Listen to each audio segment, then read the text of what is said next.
Udaynidhi Stalin. Listen in to what he had to say about Ram Mandir and Sanatan Dharma. Hindu एक धोखा है और वैसे भी 1995 माननीय सर्वोच्च न्यायालय ने अपने आदेश में कहा था हिंदू कोई धर्म नहीं, ये लोगों के जीवन जीने की एक शैली है। यही नहीं, जो सबसे बड़े धर्म के ठेकेदार बनते हैं, आरएसएस के प्रमुख मोहन भागवत जी ने भी कहा है, एक नहीं दो बार कहा, हिंदू धर्म नाम का कोई धर्म नहीं है बल्कि लोगों के जीवन जीने की एक कला। देश के माननीय प्रधानमंत्री जी ने भी कहा, माननीय मोदी ने भी कहा, हिंदू धर्म धर्म नहीं है। और अभी 1-2 महीने पहले माननीय गडकरी जी ने भी कहा, एक मीडिया कॉन्क्लेव में कहा। लेकिन इन लोगों के कहने से किसी की भावना आहत नहीं होती है। अगर स्वामी प्रसाद मौर्य कह देते हैं हिंदू धर्म धर्म नहीं है बल्कि एक धोखा है, और जिसे हम हिंदू धर्म कहते हैं वो कुछ लोगों के लिए धंधा है। जब हम कहते हैं कि ये कुछ लोगों के लिए धंधा है तब पूरे देश में भूचाल लग जाता है। Now, the BJP has hit back at the INDIA alliance. BJP leader C.R. Keswan has tweeted, and this is part of our Motorola, India's best 5G smartphone tweet of the day. Let's have a look at what Keswan said. Hello, Moto.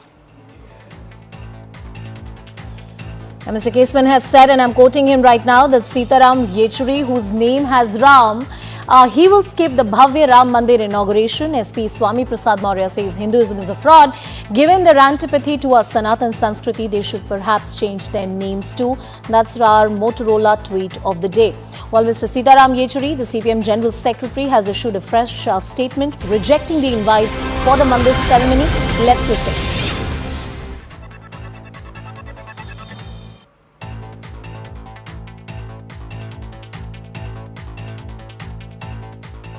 Yes, an invitation to attend the inauguration ceremony of the Ram Temple at Ayodhya was personally delivered to me. As far as the CPM is concerned, we have always maintained that religion is the choice of every individual in whichever faith that they may want to believe in. And the CPM has always upheld and safeguarded and protected the right of every individual to their choice. We hold religion in high respect, but at the same time, we are against the politicization of religion or to utilize or misutilize the religious sentiments of our people for political gains.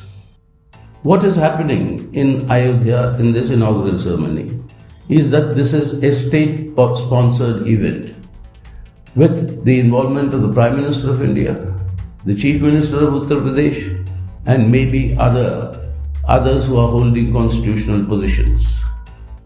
The Constitution of India and the Supreme Court are very clear that the state in India shall not profess or any religion or be affiliated with any religion. What is happening at Ayodhya in this inaugural function is contradictory to that position.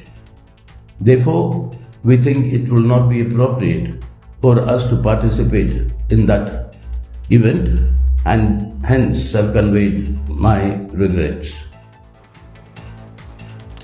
Well, that was Mr. Sitaram Yechuri. Let's get to our big debate. Is the Ram Mandir conundrum a fresh jolt to India unity? Is this the conundrum that clearly the opposition parties can face head-on, or will this yet again divide them? That's our key question here on Brass Tacks tonight. Hello, Moto.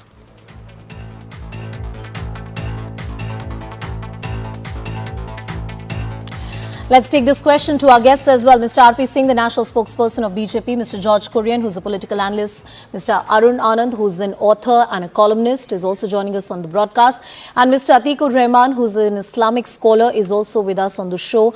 Good evening to all of you. Thank you, gentlemen, for joining us on the broadcast. Mr. R.P. Singh, my first question to you, one of the key points that the left parties are raising is that this is state funds or the public exchequer money which is being used for this particular inauguration or the consecration ceremony. However, we have also reported here on CNN News 18 that the money which is being used for this particular ceremony and for the construction of Mandir is actually coming from a temple trust, and it's not really the public exchequer money, it's coming via donations.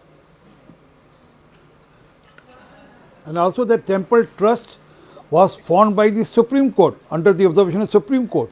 So they can keep questioning, they can keep raising questions because they don't have faith in the democracy, neither they have faith in the Indian culture. So they can keep raising questions, that's their right, because they, as per left ideology, religion is the opium, and they have been categorically stating that throughout their almost 100 years of being in India. That's their stated policy. But for us, it is for the issue of the culture of the India, it's the issue of the culture of the country, and it has been on our manifesto since 1989, and we stand by that. That Ram Temple, magnificent Ram Temple should have been there, and it's being there now because of the efforts made by the various legal luminaries and by the efforts of the courts also, and by the efforts of the government also. So all put together has got us this, and every Indian is proud of this. And I don't see any reason. I mean, people like Sitaram Yechuri with his name as Sitaram turning down the or rejecting the invitation. But Mr. R.P. Singh, is that something which is confirmed? Is that officially that you can state on record that this is not the public exchequer money which is being used? Because I ask you this repeatedly, because this is the prime criticism that the left parties and certain opposition parties are making ahead of that crucial ceremony. Well, only part is that the police bandobast or the law and order has to be maintained by the state, and that's a given. Part of the state government. I mean, obviously, and anything happening in the state, any event happening in the state, whether it is a Muharram or whether the Eid or whether it is even today being the Shahidi Divas of the Sahibjadas, any event which happened, that event happened in this Delhi, and obviously the state has to take care of the law and order and other peripheries which are required for any event which is happening in the state. I mean, I don't understand why raise a question on that. But even if state has to spend it, I mean, I am for it because it will get so much of tourism to the state. I mean, if I go by their parlance, I mean, there will be crores of people who visit not only on this day. Otherwise, let me take those points to our other panelists as well. Mr. Atikur Rahman, one of the key criticism of the left parties, and not very surprising, they've always been the party that have traditionally maintained that religion is the opium of the masses and they need to stay away from it. They want to stay away from this kind of ceremony which is happening right now, which will happen on the 22nd of January, and the invitations are being extended to most of the political parties right now. But the politics around this entire issue, we have heard leaders from the Samajwadi Party, we have heard certain Muslim voices. Is this an issue which continues to be a plaguing one? Many people thought that after the Supreme Court judgment, the dust is settled, the temple has been constructed, and perhaps both communities can put this matter to rest. Anusha, to be very true, we all hope that the post-Supreme Court judgment and the construction of the Ram temple, the politicization by the political parties will end.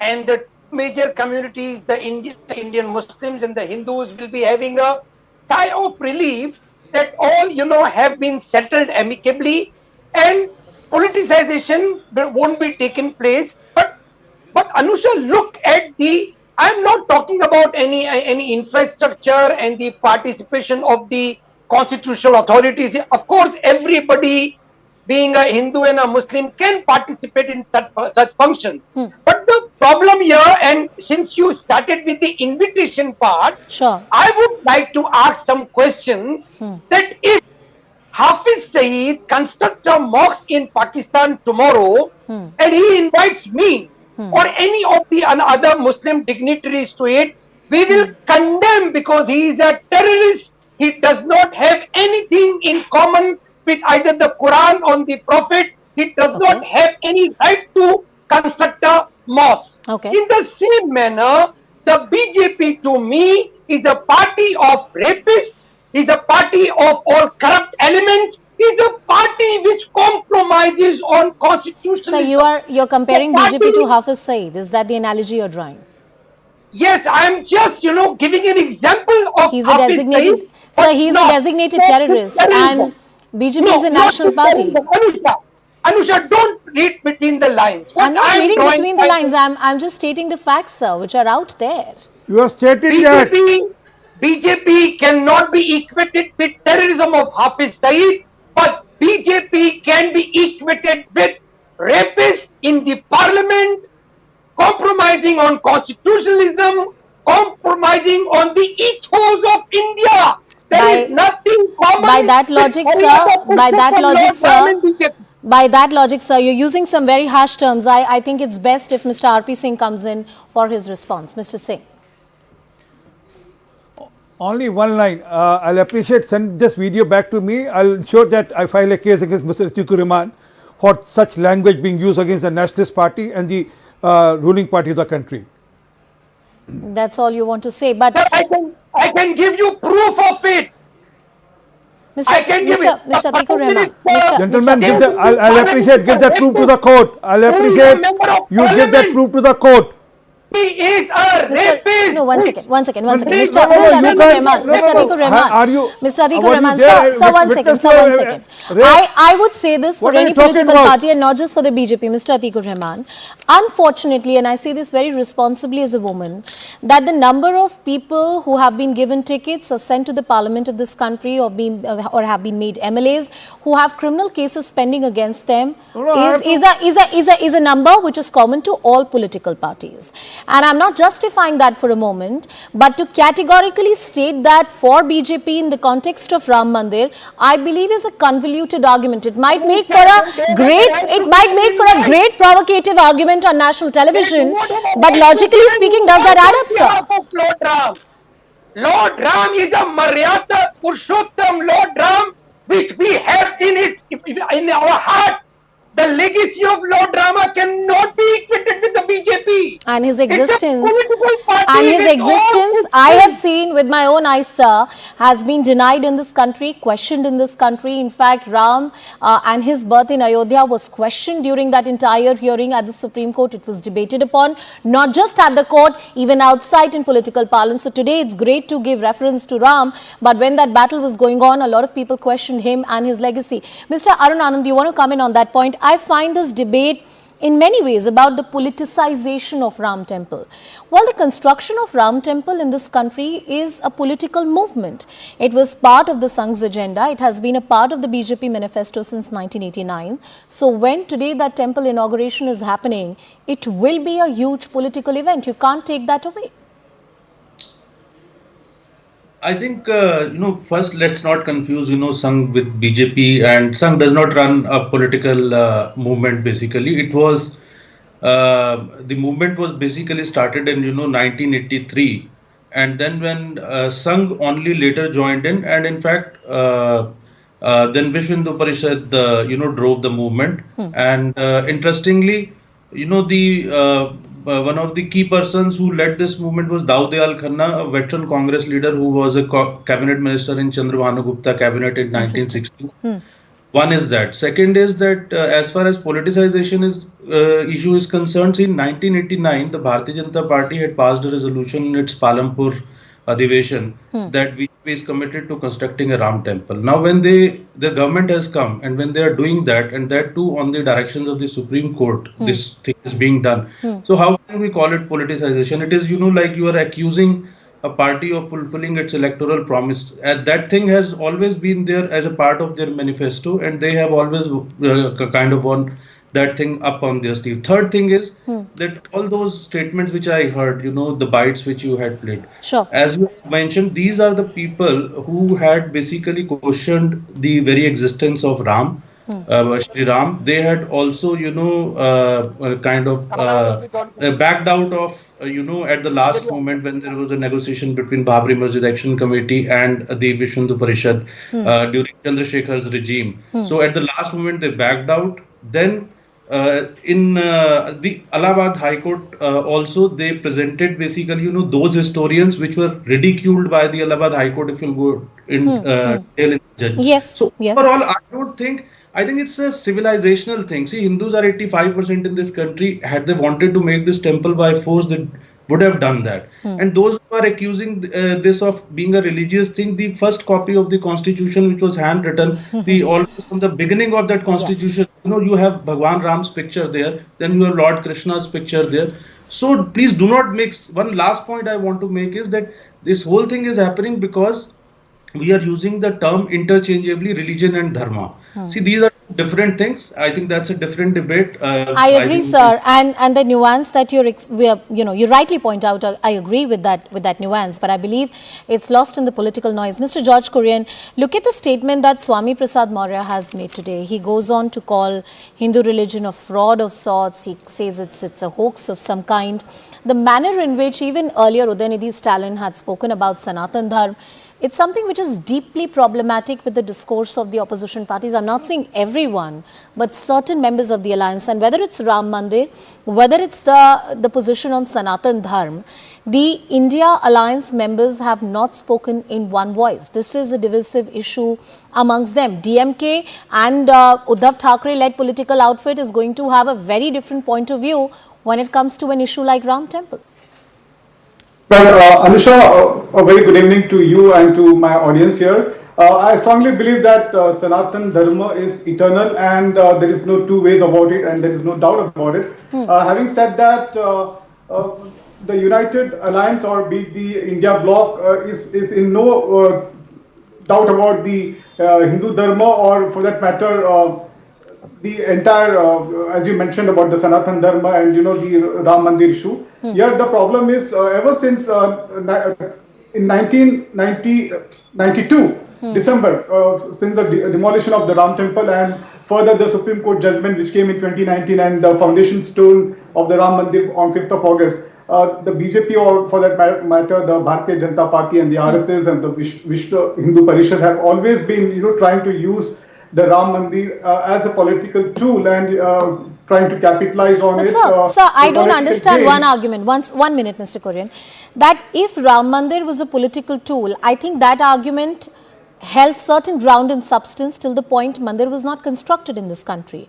There was also a criticism on the from the opposition and rightly so perhaps at that time कि BJP argues कि हम मंदिर वहीं बनाएंगे लेकिन तारीख नहीं बताएंगे. That's something that has been used against the BJP. So now when a temple is already constructed, it's in its final phase. There is a date for the consecration of the temple. How is it a political tool? It's something that the BJP promised to its people, to the electorate, and today has delivered upon. You disagreed with it. The Congress Party disagreed with it. The opposition disagreed with it. But the BJP wanted to fulfill it. They got the mandate. There's a Supreme Court judgment, and the temple is here. So how is it a political tool? Please help me understand that. Well, the Congress Party or for that matter, the India Alliance believe in a secular fabric and they want to carry everybody along, all religions and faiths, and everybody has the right to do so, practice their beliefs in this nation. But having said that, the gathering would be addressed by Prime Minister Modi, Uttar Pradesh Chief Minister Yogi Adityanath, and Mohan Bhagwat. I strongly believe that there was no need for any constitution post holder to address the crowd from there. The pujaris and the pandits can do the ceremony, and the Congress Party believes in Ram, the ideology of Ram and the way of living, and we try to put it into practice. But I will let Mr. R.P. Singh answer that question. Mr. Singh, I don't personally agree with this, that the leaders of a country cannot have their religion. They have to abide by the constitution of the country, but they can have their own religion, their religious practices, and they can be vocal about it in public. Like every woman has a right to wear what she wants, including hijab. Every person, whoever is occupying even a constitutional office, has a right to his or her own personal faith as long as they fulfill their constitutional duties. But a question has been asked that why is it that the Prime Minister is part of that ceremony?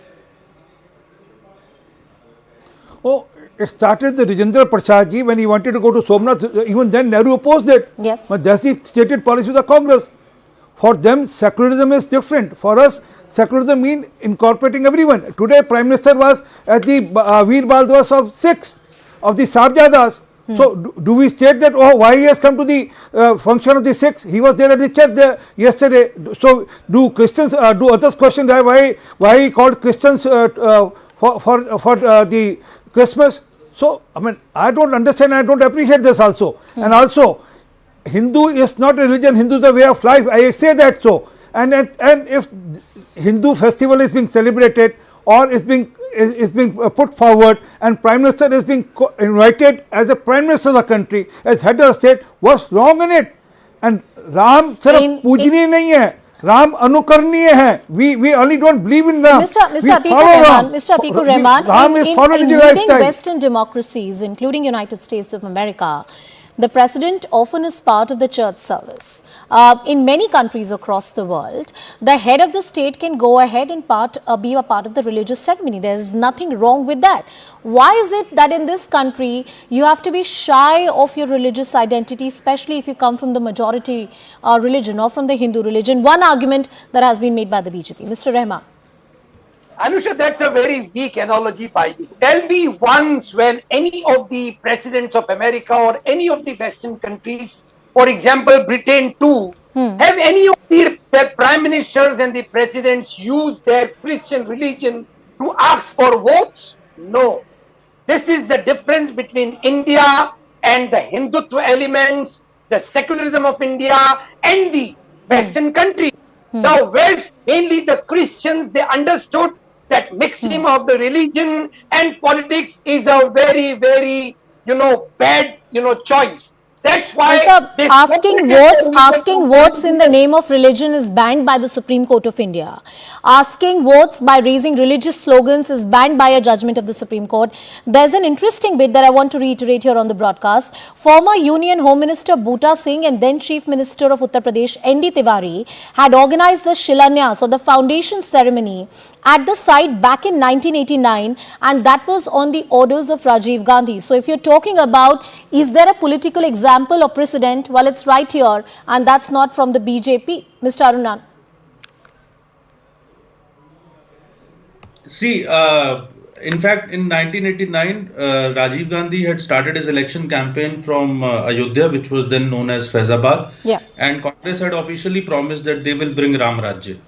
I think that debate has been pretty well settled, and there are court records also where all those who are saying that, we have lived our life like Ram. I was listening to the bite of a senior counsel and what was the stand they had taken, in the courts. But having said that, I just want to bring in a point. It's not actually a religious symbol, or it is not actually basically as per se a religious ceremony which is happening. Ram has been more like a cultural icon, as my fellow panelist, one of the fellow panelists said that he is Maryada Purushottam. So, and we always talk about Ram Rajya. There are more than 300 Ramayans, which right from Tamil to to Northeast to which has covered every part of the country and which have been there. And then you have seen basically that how the Ram Leelas have been the intrinsic part of India's cultural fabric. So what I'm trying to say, it is about Ram temple represents not a religion, it represents certain civilizational values. And Babri Masjid had to be replaced with that because Babri Masjid represented that value which showed that you cannot coexist if you do not follow my way of worship. I will demolish. Mr. Atikur Rahman, I believe that's a point that we should talk about, that Babri Masjid was a symbol of invasion. It was something that was argued at the Supreme Court also, that it was built atop a temple that existed earlier. And that's why the Supreme Court gave the order that it gave. We had certain leaders today who said that they wish that Babri Masjid really comes back. So as a matter of fact, Anusha, the Supreme Court judgment said that there was no Ram temple which was demolished to build the Babri Mosque. So the entire argument falls flat. That if it was a sign of invasion of the Mughal rule, then what about the point to make here? I'll come to you, sir. I'll come to you. Not established, sir. It was not established that any Ram So, Mandir sir, was according to you, what is the basis on which the Supreme Court gave its judgment if a temple did not exist there earlier? Very good question. The argument of the Hindutva side was so weak, Anusha, that the Supreme Court had to use a special constitutional provision to give a yes to the Ram Mandir, which we accept. No, which is, what constitutional provision are you talking about? And a special article of the Constitution was mentioned by the Supreme Court, wherein the Supreme Court can settle the matters. It's Article under 142, sir. It's Article 142 that you're talking about.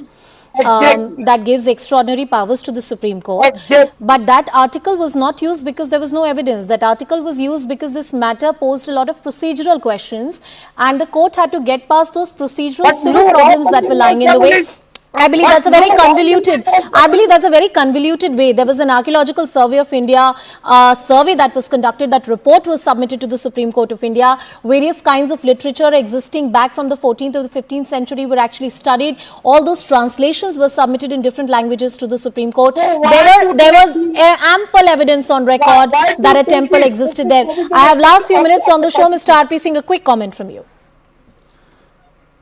Well, let me clarify this. 1510, Guru Nanak Dev Ji visited Ayodhya and he visited Ram Temple. This is on record in Janam Sakhis. And in 1528, Babur demolished that and built a Babri Masjid over that. And not only that, also an invasion of Babur and what he did to the country, it has been mentioned in Shri Guru Granth Sahib. The atrocities which Babur committed to on Indians or Hindus or the Bhartiyas, it has been there in the Shri Guru Granth Sahib. Achi maar pai Qur'ane chachi dard na aaya. It has been there in Shri Guru Granth Sahib. So Chiku Rahman, you are a son of a Babur. You hail from a family of Babur. That's why you are supporting Babri Masjid. Let me put it very bluntly. Talk on facts, sir. You are a son of a Babur. That's why you are supporting I a believe the Babri moderation. Masjid. I believe the moderation in language needs to be kept on both the sides. I do reiterate that the Supreme Court found ample evidence, and that's the reason that the Constitution bench of the Supreme Court passed that order that there should be a Ram temple that should be constructed. In fact, a land was also allotted for a mosque to be constructed at an alternate site. It's the big day, 22nd January 2024, a date that's going to be etched in India's history, a movement that started back in the 1990 and has culminated into a temple today. Clearly a watershed moment in Indian politics and in Indian society. Thank you, gentlemen, for joining us on that broadcast. That politics about the temple ceremony will continue to go on. Shifting our focus. On the road to 2024 general elections, NCP chief Sharad Pawar has asserted that opposition need not announce a prime ministerial candidate. This comes after Bengal Chief Minister Mamata Banerjee, Delhi Chief Minister Arvind Kejriwal suggested that Congress Chief Mallikarjun Kharge be the prime ministerial face from the opposition for opposition side. And this suggestion was made during the INDIA bloc's December 19 meeting in Delhi.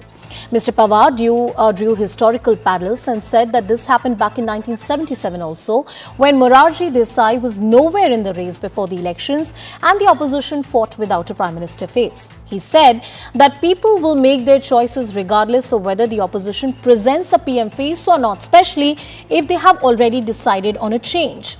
Now, the BJP, meanwhile, has hit out on the INDIA bloc, saying that the confusion within the alliance is once again out in the open, with clear lines drawn between the Congress, which bats for the Gandhis, and the regional satraps. Will this dilemma, among other national issues, hurt the INDIA bloc politically? That's our second debate. More importantly, the leadership question, many argue, is a fundamental question for the opposition to answer. It looks like they wouldn't want to answer it before the 2024 big battle. Our focus on brass tacks.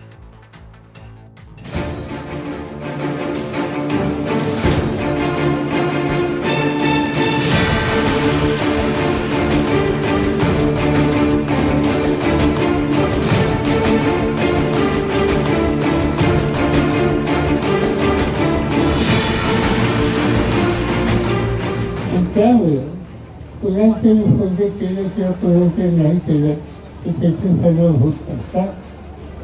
लोक बदल करण्याच्या मनस्थिती वेळी आले असतील तर लोक निर्णय घेत.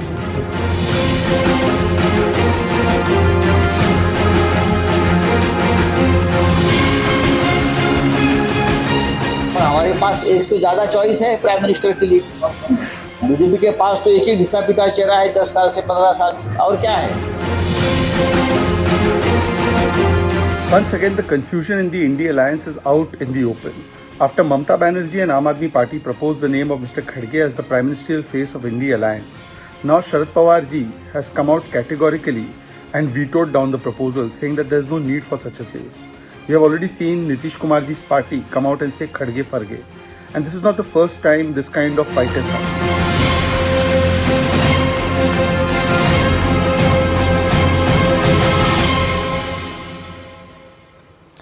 It's a dilemma, or it's a question that they can't answer. We'll know more from our guests who are joining us on the broadcast. Mr. R.P. Singh, the national spokesperson of the BJP, continues to be with us on the broadcast. We also have Mr. George Kurian, who's a political analyst. We also have Clyde Castro, who's a spokesperson of the NCP from the Sharad Pawar faction, and Mr. R. Rajgopalan, who's a senior journalist. But I want to come to you, Mr. R.P. Singh, first. One of the biggest criticism of the BJP has been that they'll not be able to answer anything to the people of this country when it comes to the question of leadership.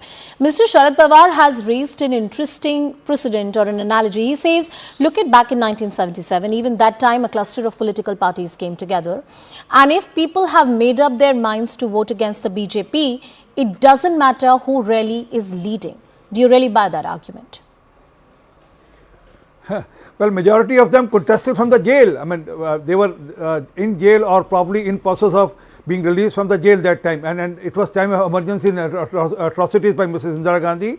All civil rights were curbed, and people were thrown behind bar. Lakhs of people were thrown behind bar, and we know how. I mean, I am product of emergency because I stood against the emergency that time, and I jumped into the public life thereafter. Yeah. But today there is a huge difference. We just recently saw the elections in Madhya Pradesh, Chhattisgarh, and Rajasthan. And even that for that reason, even Telangana, where we went ahead from 7% to probably 14.5% now, and from 1 seat to 8 seats. So people know what is what. I mean, and the problem is that they don't have a leader today, they don't have any policies, and neither they have intent. People don't see their intentions also, the people with right intentions also.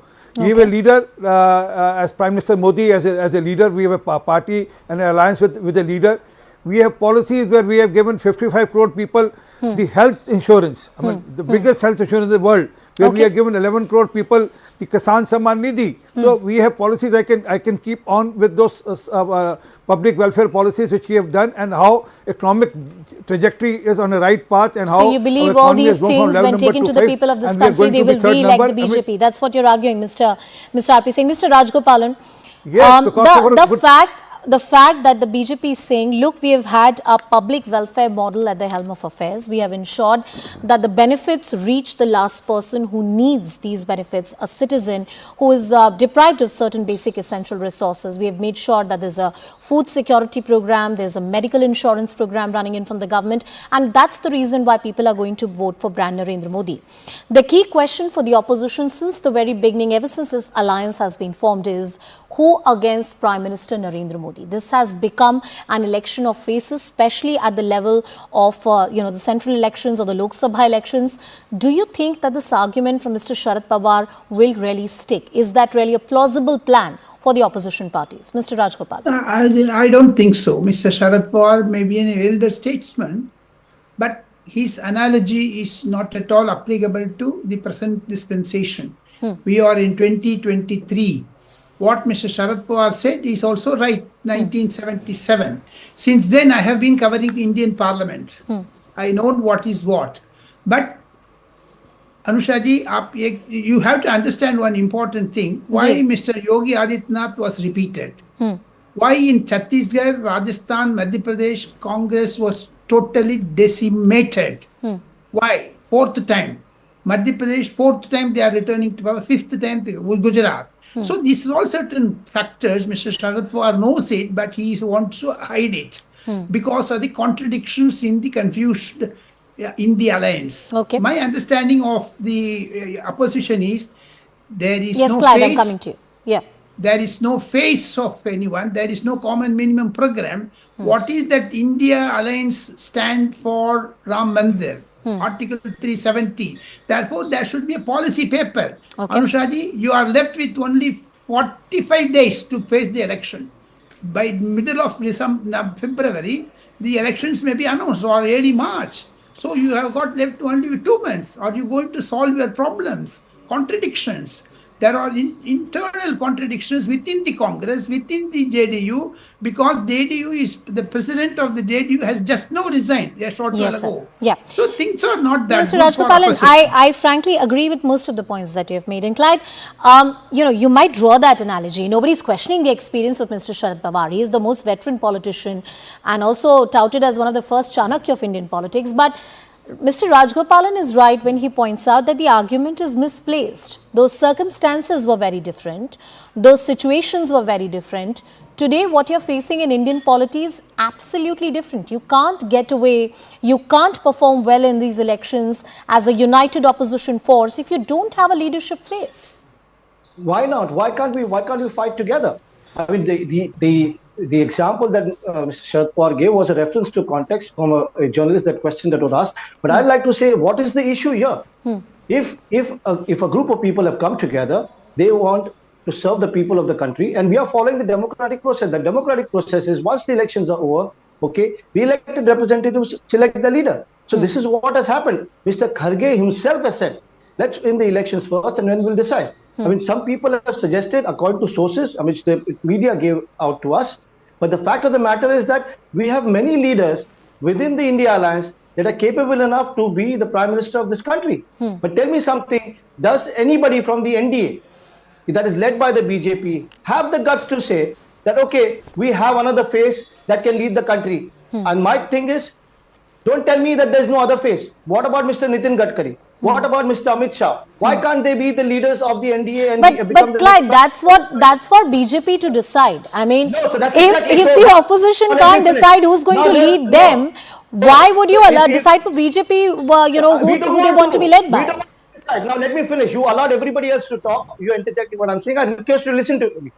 That's exactly the point. It is our prerogative who we decide, when we decide, why we decide, and what we want to do. So why is everybody else jumping trying to figure out that we do not have a leader? So if they have their prerogative to decide who they want to project as the leader, it is our prerogative to decide how, when, and why that we have a leader. All So right. No, Clyde, I take that point. Clyde, I take that point. Clyde, I take that point that BJP. Can I finish? Yes, finish your point. Finish your point. Last thing, what I don't understand is, how everybody else is behaving like a fly on the wall as to what India Alliance is doing within closed doors, or how somebody else's mind Well, is sir, working. I mean, come on. Sir, the best part is you don't have to be a fly on the wall. Sir, No, you so that's what made I'm your saying. point. Now let me say my points and then you can come back. Yeah, Clyde, you made your point. Now please okay, listen to me. fine. Sir, you I don't will have refer to to be. one last thing. No, so you've referred to the last thing. Now listen to my point. You don't have to be a fly on the wall to know what Mr. Sharad Pawar said. You don't have to be a fly on the wall to know what Mr. Arvind Kejriwal and Mamta Banerjee proposed the name of Mr. Mallikarjun Kharge. You don't have to be a fly on the wall to know that Mr. Nitish Kumar has been touted as one of the key faces who can be the convener of that particular alliance. I'm not saying that there shouldn't be healthy competition, but Mr. Rajgopalan gave you the right, sir, listen to my question. But Mr. Rajgopalan gave you the right reality check that elections are just around the corner. In next 45 days, you might have the announcement, and leadership in today's polity is an important issue, sir. Why not? Agreed, leadership is important, but who is not leading? We are all together, working together as leaders. So what's the harm in that? You are willing to listen to what Mr. Rajgopalan is saying, not willing to listen to me, then what can I say? Sir, I have heard I have heard you. I have given you more time than any other panelist. No. So please don't give me that. But 5 times interjected me while hearing me out, while you patiently listen to everybody else. Sir, I interjected Mr. R.P. Singh also. I have interjected other panelists also. I think, sir, when has interjection become a form of disrespect? I don't know. Interjection used to be a welcome thing in the debating culture, right? So I don't think that's an offense. I want to go to Mr. George Kurian. Mr. George Kurian, do you think that the question of leadership can be really avoided? I mean, you can play deaf to the demands of today's polity, or the kind of comments that Mr. Rajgopalan made or various other political analysts would make, that anybody who has observed the Indian politics in the last 10 years would tell you that the days of coalition in many ways are gone. People want certainty, and at the central level, at the leadership level, the Prime Minister represents a certain brand of politics. If you want to counter it as an opposition, we need a healthy opposition in this country. You need to present certain degree of certainty. tangibility. People need to know that against Prime Minister Narendra Modi, this is the alternate leadership that the opposition of this country is offering. Nobody is questioning their potential or their ability to lead the country. But we at least need to know who would be the face of the opposition if they are voted back to power. Mr. George Courier.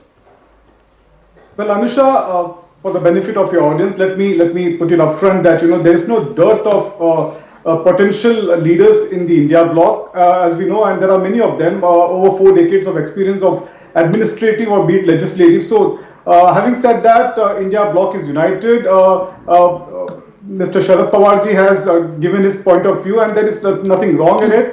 We have a constitutional way of electing the prime ministerial phase once the elections are over and the results are out. Yeah. At this point in time, what the India bloc is focused at this point in time is that we want to ensure that we live up to the expectations of the people, and forming of a inclusive manifesto, carrying everybody along. Inflation is a big issue that we want to counter, be it unemployment in this country and things like that. So we are not going to give this much importance, and this is being blown out of proportion at this point in time. You're saying this is being blown out of proportion at this point in time. We are not 2 years away from the elections. We're barely 45 days away from the election. Mr. Rajgopalan, is this really something that can be taken with that degree of political euphemism, like Clyde is pointing out, or George Courier is pointing out, that we don't need a leadership phase, we'll decide as and when the situation comes. Is this feigning ignorance, or this is trying to avoid an uncomfortable question? Anusha, I respect all other panelists. I don't dispute their contentions. But my only point, as you repeatedly elaborated, we are left with only 45 days, number one. There is no phase, there is no agenda, there is no niti, nor niyat. And apart from that, if you have a conglomeration of leaders, that gives you an idea for the public perception, as Narendra Modi said, one versus all. मैं एक ही है, बाकी कब बारी पड़ता हूँ. So that type of concept is getting into the minds of the voters. Right. Why the 5 elections, BJP is winning repeatedly. In some places they got defeated also. I do agree. So the double engine concept has gone gelled with the people, whereas the multiple engines and no bogey in the opposition side. All right. Mr. R.P. Singh, that question was for the BJP, and I'm going to reiterate that.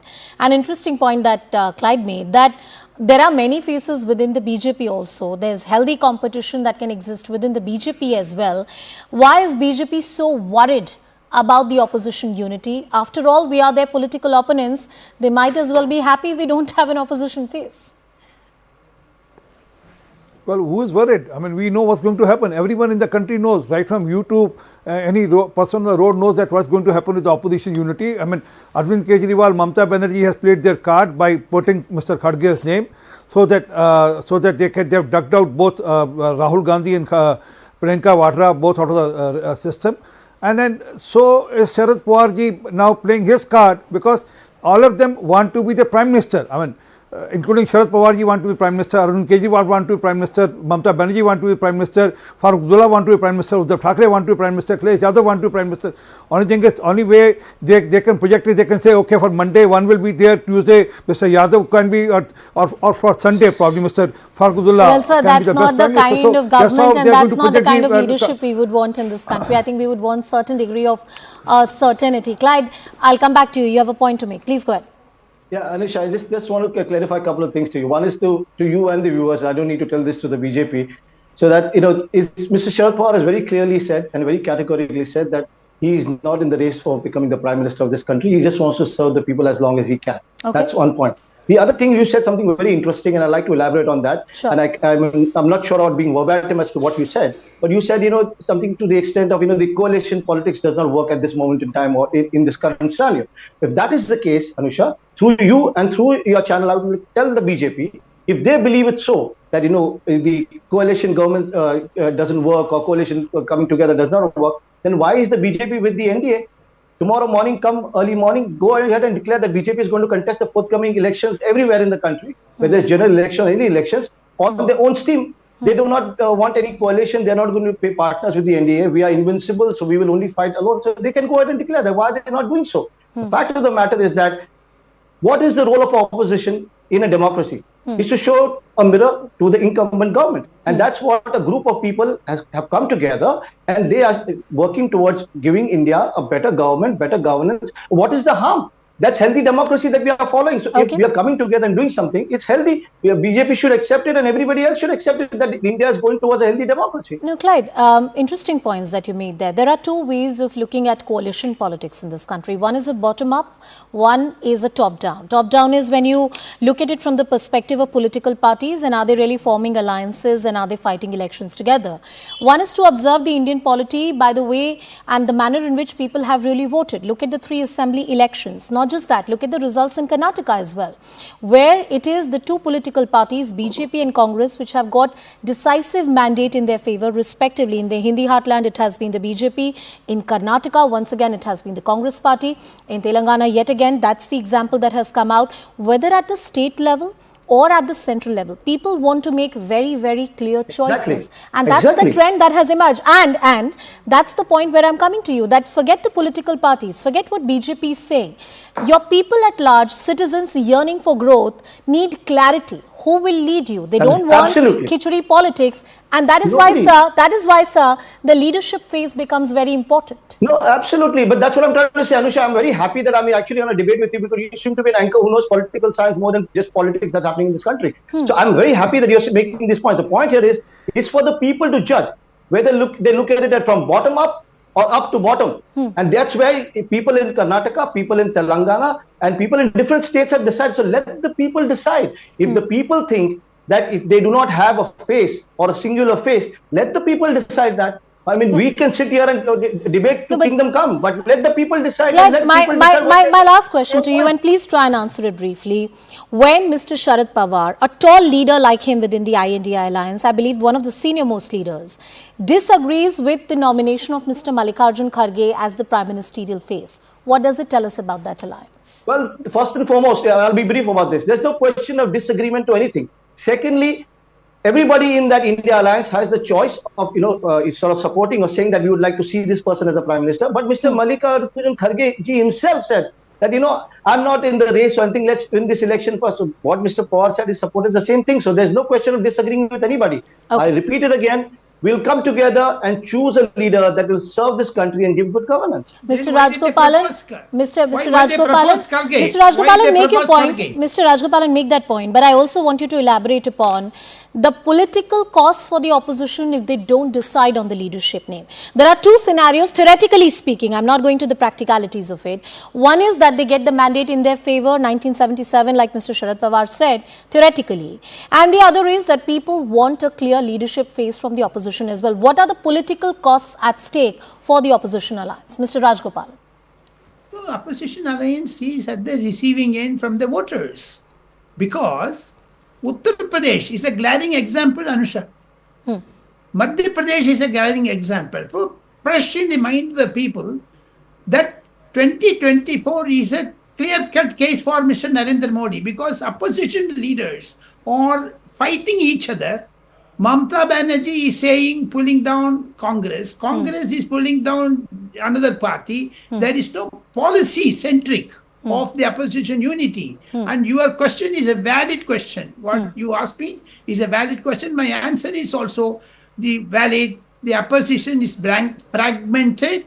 And in the latest issue of Indian Parliament, they should not have boycotted it in the earlier one, and later they should not have, because it sends a wrong message to the public. All right. I will have the closing comments from Mr. George Corey and Mr. R.P. Singh. Mr. R.P. Singh, is this a lost battle for the opposition, as Mr. Rajgopalan is really arguing?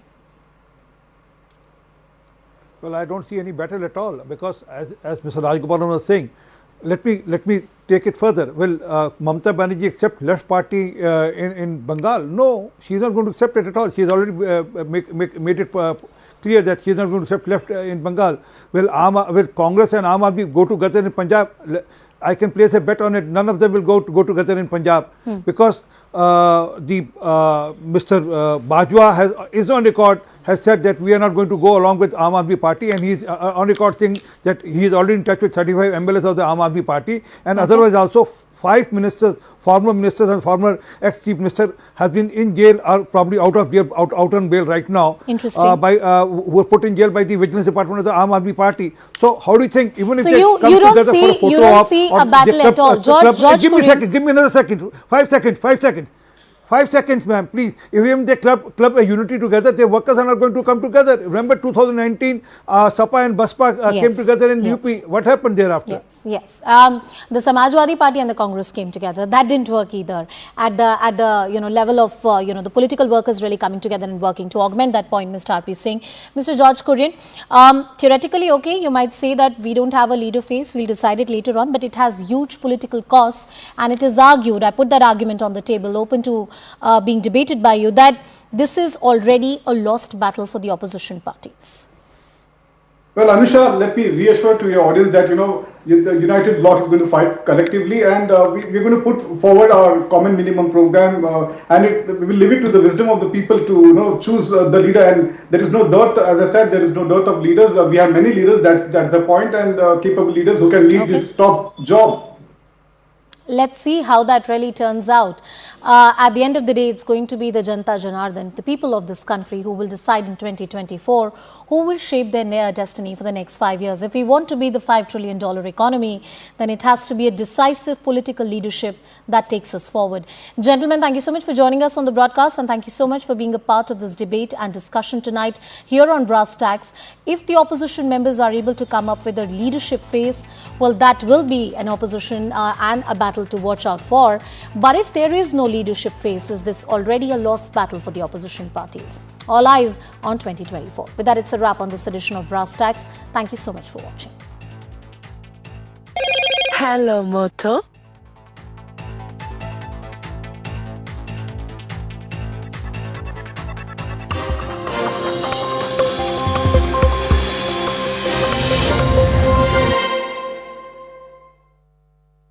Presented by Mr. Mallikarjun Kharge when he responded to the chairperson that meeting has not taken place on 25th because he was not in town.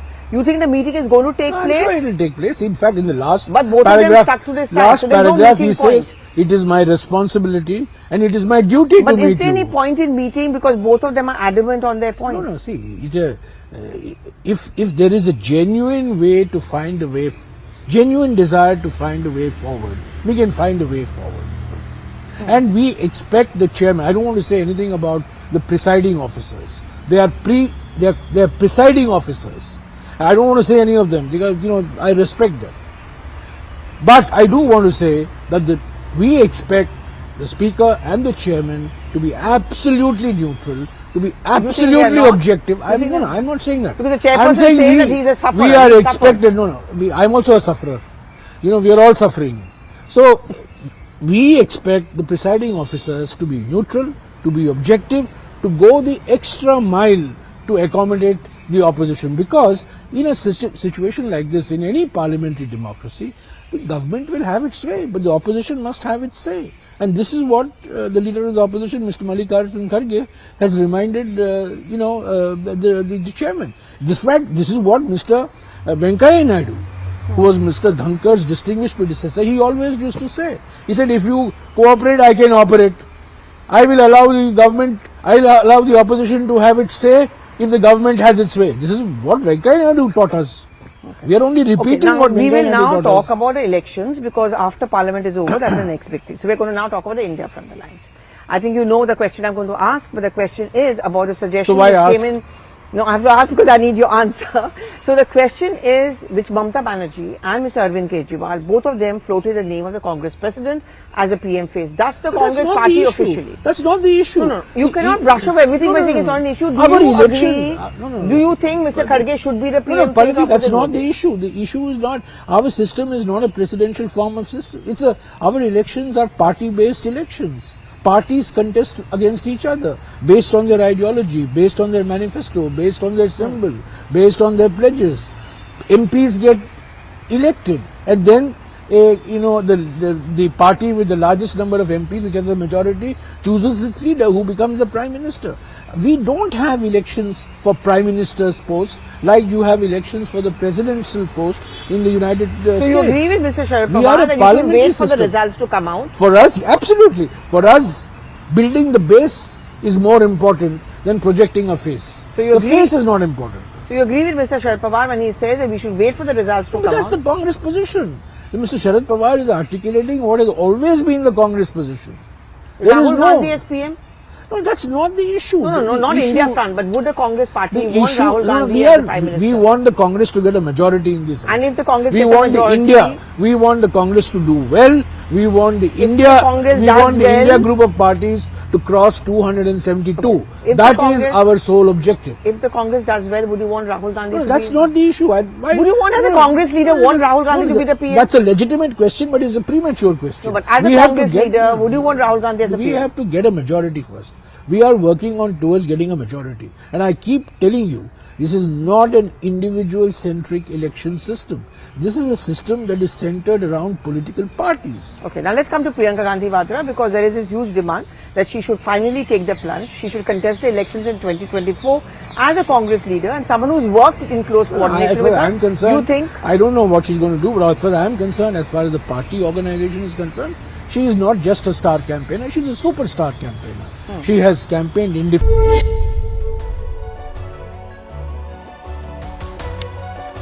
Hello, Namaskar. This is First Post and you're watching Vantage with me, Palki Sharma.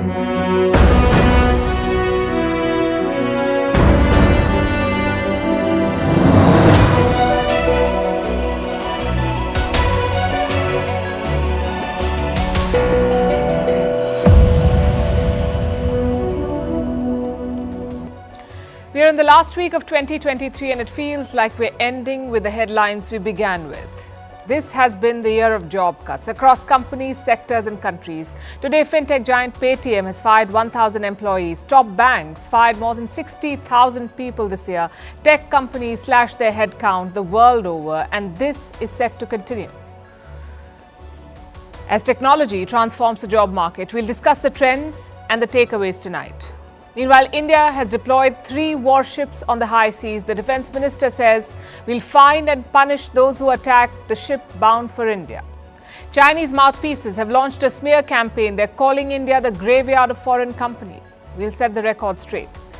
Pakistan is set for an election with the top opposition leader in jail and a terrorist's son contesting. Russia claims